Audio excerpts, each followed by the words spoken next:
Balita ating alamin ang kapihan ng Bagong Pilipinas na isinagawa raw sa Calamba City, Laguna. Si Tony Lagunoy sa detalye.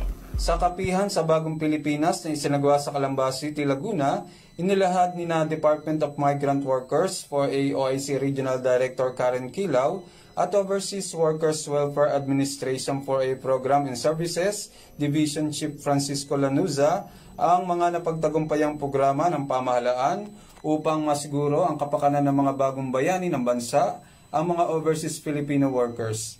Ilan sa mga programang tinalakay sa kapihan ang Balik Pinay Hanap Buhay Program ng DMW na layong tulungan ang mga distressed na babaeng OFW. Tinalakay rin ang mga tulong ng pamahalaan sa ilalim ng OFW Dependent Scholarship Program at single entry approach na ilan lamang sa mga programang nagbibigay benepisyo sa mga OFW at kanilang pamilya.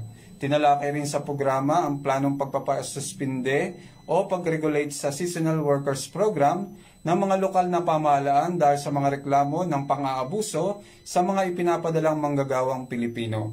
Tony Lagunoy para sa Radyo Agila, matatag, matapang, matapat.